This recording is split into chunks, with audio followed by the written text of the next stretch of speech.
Good morning, good evening, good night for you ladies and gentlemen that are out there today. Welcome to Kaisers Kastle. Wanted to talk about a few things that I thought were important. Of course, as I wrote it, I kept going back and forth on which one to go with first. Everything is not a conspiracy, or is mercenary a bad term? Terminology. Nice to think about the etymology of that word, right? But from what I think, it's fairly simple. Just a nice fireside chat, whether nobody shows up or everybody shows up. You know, it is what it is. But I know that at 17, I started this journey. And then I went into the Marine Corps at 20. And from there, I went on into the Guard, National Guard, for another 8 years while going through school and working as a union iron worker, getting a trade and getting an education. And of course, you start thinking, and then I got on with my federal service. And then by '05, I had started my service or not service, but collecting pay. And then that was after my second agency. And then my third, which was Immigration and Customs with CBP, I started that. And then went back to contracting after my mother died in '06. So it's been a long journey, and I still do it. As you saw on the first picture, that's me just a couple months ago in Afghanistan again. So I guess the way we're going to start this is, you know, basically there's a big conundrum that I've talked about with brothers and they've talked about with me, and we all agree on it. But let's go from the beginning, because you know I like to do that. Look, and I'm going to read somebody else's words because it sums it up more differently, and I will credit him. The taboo against mercenaries is an invention of the Westphalian Order. Before 1648, mercenaries were considered an honorable, albeit bloody, trade, and were a feature, often the main feature, of war. The word mercenary comes from the Latin mercus, wages or pay, and is no different than the solde, or pay due to fighters, from which English word soldier is derived. For most of histories, mercenaries and soldiers were synonymous. That was by Sean McFate. And I'll give a hat tip to a brother of mine, Sean. Not going to say his last name on here. Didn't ask for his permission to. But he is the one who turned me onto that quote, and it was rather recently. And then when I wanted to do this show, I thought it was apt. Now I'll go on to what Frances Joyner Saunders says. And while she is an intellectual and an elitist and whatnot, she's solid footing and a firm understanding, believe this or not, on the history of mercenaries, all the way from the Battle of Kadesh on up.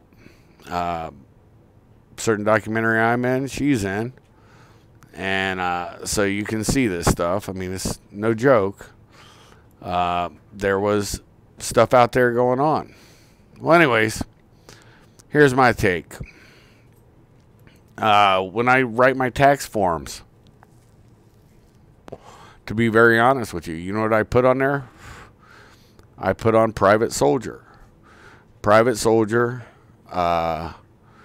Also, you can use different terminologies. I've put on consultant if I'm going out on looking for work. I've been a consultant. I've also been an advisor. Different things like that. They're all euphemisms for the same thing. And I'll tell you what that thing is after I go through what a contractor is. Now, I'm not talking about your building contractors or any other type of contractor, computer contractor, whatever. I'm talking about men who carry guns and ply their trade. This is a fact. This is a reality in modernity. Now, of course, contracting is not, let me repeat, not a mercenary necessarily. There is addendum that I have to put on that there was such a thing as a PMC, which has been co-opted by contracting companies, and that means private military company. Well, private military company was what they brainstormed in the old England, from the old English companies to today. England always led the way on the trade, and it's just a fact. The English companies went through Italy, and why do you think we had a Renaissance from the Dark Ages? It was because everybody would whisper that all these are the worst people on the planet, and there's evil and this, that, and the other, and they eat everybody, whatever. They made up all kinds of things, raped their ways, and pillage, and yet they'd secretly go out to hire them to protect them. You have to remember, up until 1648, that was the norm. Houses may be small, but if you needed to grow your banners, what would you do? You'd hire a bunch of professional soldiers, and the English company were those. So the English, you can see it in pop culture, mercenaries, and they changed the terminologies to dog of war, all different things. They went, and finally they came up with the PMC, private military company. And the purest example of that would be back in the day, if you remember, there was a company called Executive Outcomes, and you could literally buy planes, buy soldiers, and buy armaments, whatever you wanted, from one direct company in Africa, and that was Executive Outcomes, South African company. And mostly made up of former Rhodesian soldiers and the like, but people who had experience. There's many people I could name, but I'm not going to. It's not my purpose for this.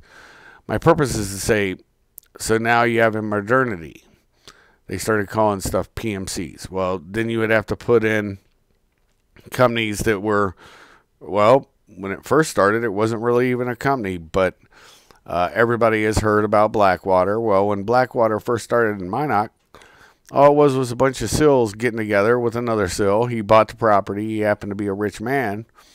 And they'd go out there, and he built some killer ranges. Then he started doing some training for them and with them, you know. And it just built from there. And then in 2003, give me a second, I got to let my dog out. He wants to go out, and I got to let him out, or it's going to be a mess in here, folks. I'll keep talking. Maybe you can hear me, maybe you can't.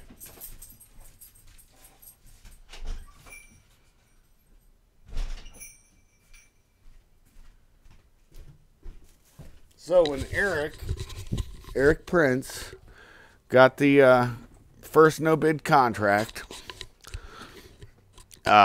with Blackwater, which he officially titled a company a few years before, people always talk about his dubious background and whatnot, but you'll get that in the trade anywhere you go. And like I've said in my other video before, if you haven't seen it, listen to it. The skin trade, the truth versus what people think about it, and that'll give you a primer on what I'm talking about when I talk about the trade. So, with that being said, you have Eric Prince getting a contract. You also had a guy who was a complete and utter failure. He was the one who owned Sandline, and he tried to take over Papua New Guinea. And he started a lesser-known company. He started, which still exists today, except it was bought out by, I can't think of the name of the company. I think it's a Spanish company that bought him out. But he got out, and he started a company after Sandline, and it was called, oh man, getting old sucks. Like I said, they were just working at the same place, and they changed to Castellus is the new name of it. But the root was, oh, Lord, it'll come to me, and I'll go right back to it as we're talking. Anyways, because of the failed job in Sierra Leone, not Sierra Leone. Sierra Leone's the one place that it actually worked out good. It was in Papua New Guinea, and he ended up going to prison over that one. And him and Margaret Thatcher's son, numerous people. Hey, Baz, how's it going, brother? I know you're going to know all about this. I know you're going to laugh. I'm talking about the job, brother. Anyways, so after he did that cock up in Papua New Guinea, you had people that are, well-known people, Nick Dutoit. A bunch of people got hemmed up and gymmed up on that job. And he ended up going to prison. And as the English people will know that's on my page, that it also hemmed up Mark Thatcher into a conspiracy on it. And that was the overthrow of Papua New Guinea. Anyways, and wow, I just mind dumped. So now let's fast forward to today. So they call themselves PMCs today, but I just gave you a breakdown on it's sketchy to call them that. There's many people in the Pipe Hitters Union, what we do, and those people come from all different specialities, all different training levels. Everybody's not the same, but most, you got your tier 1 cats, and I've talked about that, your blades, and you also have, your dudes that are handling other things. And it just depends on how much time you've been doing, how many people you know, and what you know, honestly. How many people means if you're going to try to recruit for something, you better have enough people to move people. With that being said, you get into the PMCs of today. And like I said, the company I worked for, they call themselves a PMC, but they weren't. Let me think. I can't remember the name of the company I worked for. Anyways, I'm not going to go into it. I can't remember the name anyways. They weren't. But it was a static security gig. Nothing more. Look, private security, private military security, which is what it is, DOD or ministry, defense ministry out of England, all they are is you're guarding nouns, persons, places, and things. You have a couple different levels of that. You have a static gig where you're guarding places and things, sometimes even people. Let's say you're working a perimeter, and you may be running people on it. I've done that. You also have where you're doing PMCs. You're going to a venue. You're checking the routes. You're taking people to and from venue to where their origination is from, where they stay, in other words. Your most easily accessed, and I'm not saying anything out of school. Everybody who does this knows exactly what I'm saying. Your 2 times you are most vulnerable are when you're returning home or you're arriving at the venue. The arrivals and the departures are when you are on the X. The X meaning that's where they're going to hit you. Sometimes they'll set up ambushes along routes, but if you're in a place that's fairly well kept, you'll have multiple routes, so that makes it a little more difficult to have a nice setup ambush. You can have a hasty ambush, but anyways, but your job is to get the person off the X. So let's not spend too much time on this. I'm going longer than I want to, and I'm giving too much detail that really is unnecessary. But Tim Spicer was a guy's name, and after Sandline fell, he set up, I can't even, I want to say Armor Group, but that's not it. It was, it'll come to me. Anyways, Tim Spicer's second company. If you can remember, Baz, throw it up there. I can't remember it. I'm getting old, motherfucker. Anyways, so here we go. That being said, normally PMCs are not hired to go and be belligerents in a war. That's basically the difference. I mean, they were in 03 because war was everywhere in Iraq. It was everywhere in Afghanistan a few years later, although it was less than until I went to, was it 2011, 2012? Yeah, it was 2011, 2012, to a combat outpost in Afghanistan called Taliban. is in Kandahar province. Yeah, that was a violent place.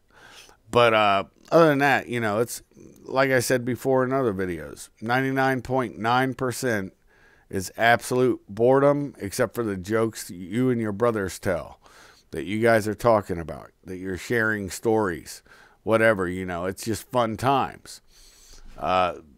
That's reality, you know. You fucking cook, just like that first picture I put up. I think I put that up. I might not have put that up yet, so let's see.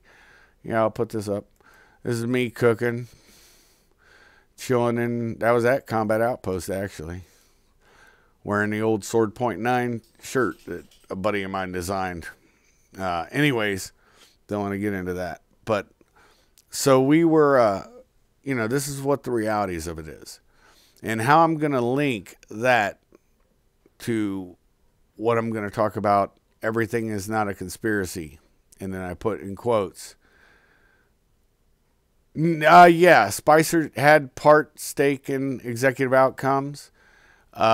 He was not a full partner or whatever, but that's where he got his bona fides. Then he went on to establish Sandline, and that's when him, Thatcher, and the boys got together for the old school hit on Sierra Leone. And the company there, I'm mind dumping. Afterwards, he started it. It was a no bid $400 million contract, if I remember right. I think I keep wanting to say it was Armor Group, but it wasn't, because the company was still, it got bought out by Castellas when I left Afghanistan a couple months back, bro. It was still in effect until they got bought out by Castellas. Aegis. It was Aegis, brother. Aegis is what he started up after Sandline. And so he fell upwards. But anyways, so like I said, the one thing you learn about in this game is that everything's not a conspiracy. A conspiracy theory, as I stated, I'm not going to redo this. I've got the videos. If you're interested, you can go look back on it in my back catalog. But I did a conspiracy theory versus a conspiracy and the difference between the two. And coming from LEO, law enforcement, and military, I can tell you I've seen a bunch of conspiracy theories, because that's what you're working with when somebody does a crime. You have to theorize. What the hell did they do? What were they doing there? What happened? You got to war game it in your head and try to get to the truth.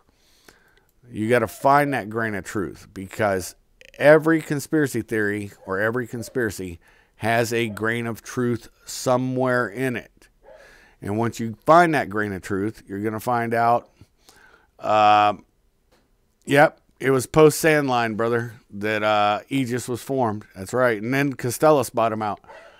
So anyways, I think Castellas is a Spanish company. If I'm wrong, you can correct me in the comment, bro. But anyways, they bought a lot of crap out now. So, and they're really pushing down wages. But anyways, getting back to it. So once you find that nugget of truth, then you can discern, and also as a military guy, because all of a sudden you'll get some orders like, what is this, or what's going on? And they'll give you some information. Sometimes they'll give you more. You never know. But the point is that it's your bacon. It's your ass. So you better figure out where the truth lies, because you could be getting set up. And if you think it doesn't happen, it does happen. And Sandline is a prime example, if you remember how that happened. So it's sort of your job to be able to notice this shit so that your men or you don't get hit. Anywho, getting back to it, like I said, I've had static gigs. The last one I had was static. And it's, like I said, person, places, things. That's what you're guarding. You're just in a war zone. You're in an unhealthy state. A state that most normal people don't travel to, because it's not exactly a vacation area. But with that being said, you get an appetite for it when you've been doing it long enough, and there is something about it. You have that 0.01% of adrenaline rush, adrenaline dump, And you don't get paid for what you do. You get paid for what you might have to do. That's what people fail to realize. When you put your, if you're pulling down like I did in Iraq in 2005, I was pulling down, I think it was $17,600 a month, $17,600 a month. And it was roughly around that, yeah. Anyways, I'm trying to think back because I've gotten paid so many different pay scales, it's hard to remember this crap. But anyways, when you're pulling down that money, they're not paying you for what you're doing daily, because what you're doing daily is mostly, like I said, mundane. It's what you might have to do, and what you might have to do, because if you take your job professionally and seriously, I would have to have this talk with everybody. This is also, I'm talking about, you'll see where this blends. You'd have to have the talk, and the talk was with your clients. Take them out to the range, show them this is how this gun works, this is how this gun works, and they'd be like, well, why do I got to know it? You guys carry guns. I said, yep, and I got my team. And I said, but if something goes absolutely ass-blasting wrong, and we have to stay and fight, which the team should never have to stay and fight, but things can go wrong. My job is to get them home. My return trip is never guaranteed. And that's the type of mentality you have to have in the game. And you have to look to your man, to your left, to your right, and to your principal, that's who you're guarding, and get his ass out, or her ass. And the point being, if somebody drops their gun, I don't give a fuck. They keep moving to the car, hold that gun up over their head. I don't give a shit if they're shooting me in the back. They fucking have to be able to defend themselves if we have to stand and fight for a second. If we can't keep them down and we're close enough to the car, there's all kinds of options. You don't want to ever get in that point, and luckily I never have. Knock wood, I haven't lost a client yet or anything that I was guarding. But knock wood, like I said, knock wood, because it can happen to anybody. But yeah, that's the point, is that they go home, you don't. That's the type of buy-in you have to have. So anyways, that's why it's important to know about conspiracies. But not everything is a conspiracy. You do have things that seem like conspiracies, and then once you get back, you figure out, no, somebody on the inside didn't leak it. What happened was this, this, and this. That's best outlined by the killing of the Blackwater guys on the bridge in Fallujah. I'm sure you've all remembered seeing that whole fiasco. That was just happenstance, circumstance, and some good men died that day. 4 good men. Only one of them I ever met, and that was Scott. But I didn't meet him, you know. I met him years ago, back when I was in the Marine Corps. Anyways, he'd been out of the SEALs for a while by the 2003. I can't even remember how many years it was he'd been out. I'd have to think. Don't want to waste the time thinking, because we've already seen what happens here. So anyways, let me just riff on this. So that ended up not being a conspiracy, which somebody could have thought. But what had happened was they asked for directions at the hotel they were staying at. And somebody who worked in the hotel had given them up to, at that time it was AQ Iraq. So that was what happened. That's the gist of that. And so now we go on to more about conspiracy and conspiracy theory. I see it a lot nowadays. People think everything's a conspiracy. Everything's a fucking conspiracy. Well, some things are. Some things legitimately are conspiracies. That's a fact. I'm not going to doubt that. I'm not going to tell you it doesn't happen. But what I will say is, I think a lot of the people that see everything as a conspiracy have never seen what a conspiracy looks like. And I mean that in a real way, how it affects people. The things that happen. Because sometimes they, like I said with the story on Blackwater, Everybody would have thought that was somebody on the inside giving that up. No, some guys just asked for directions. One of the four did. I was not in the know on that, and I don't even know who called on them, but I'm sure that guy was dealt with. And I pretty much know he was, but anyways, that's how the enemy got the information. That's why OPSEC's very important. Now, conspiracy theories that I see running amok, they're entertaining. They're fun to test your mind with. I've done it several times on my channel, and I'll probably do it again. But I try to bring on people that know what a conspiracy looks like, and everything's not a conspiracy, you know. Are some things conspiracy? Hell yeah. Some things have been conspiracies for centuries. But are they in completion yet? Hell no. So, are they working towards it? Yeah. I mean, you look at the idiocy of the Western world right now.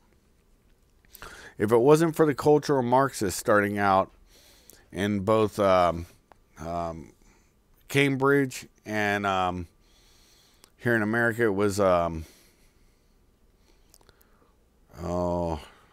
man, memory sucks. It'll come to me. I see exactly where it's at. Anyways, it started out in a college in the U.S. too. And then it just infected all of academia. And then infected Hollywood.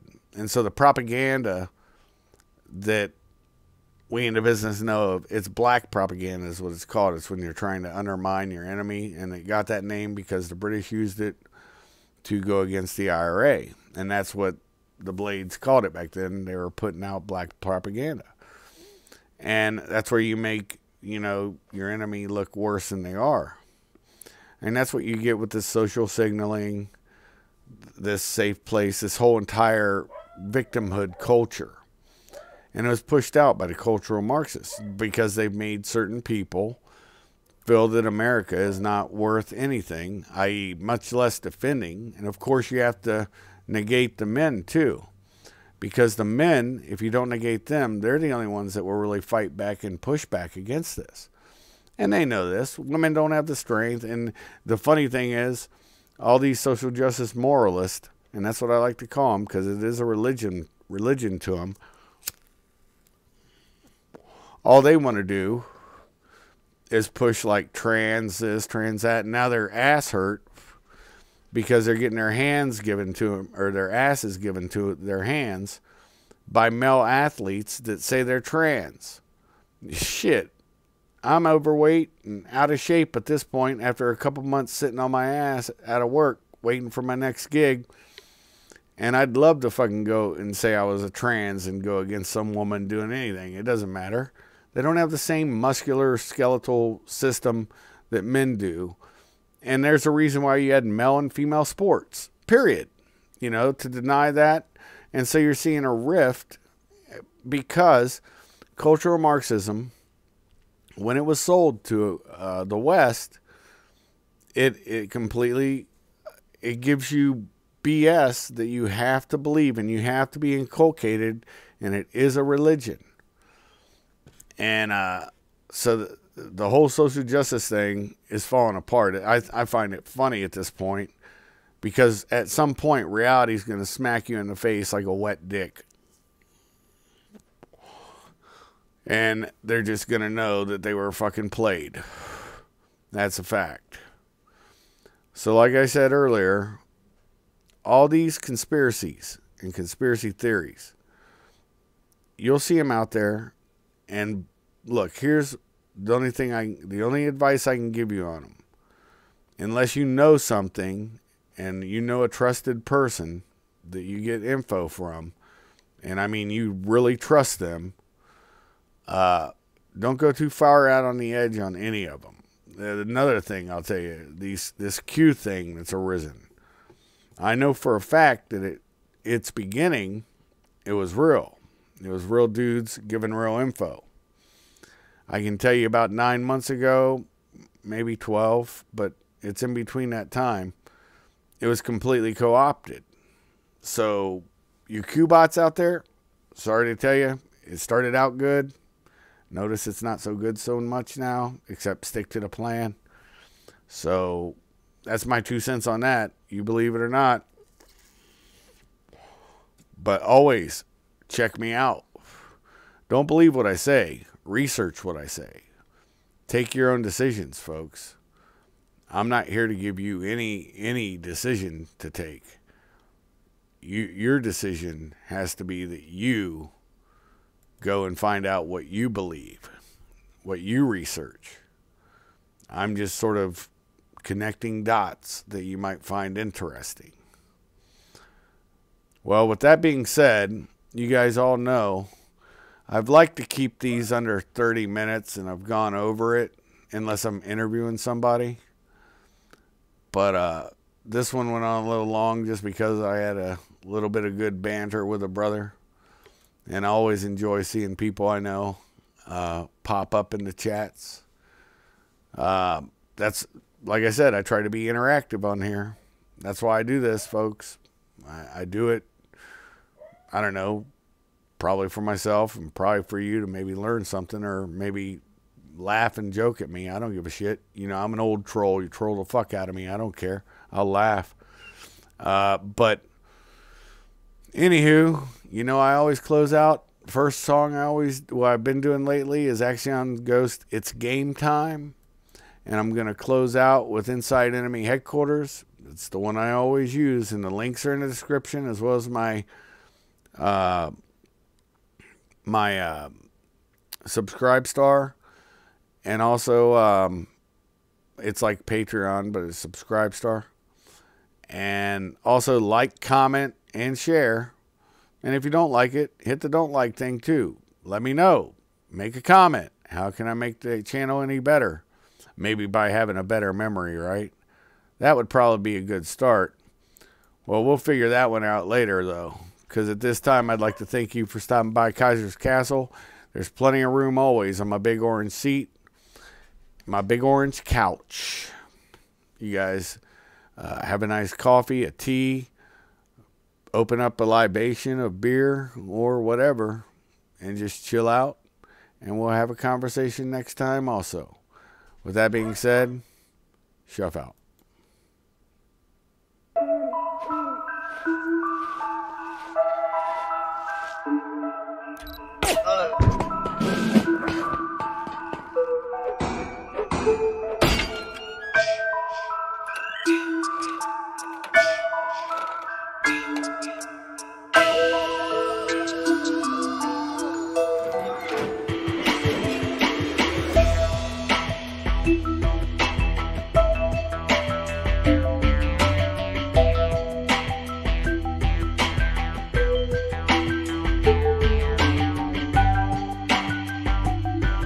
Columbia was the U.S. college.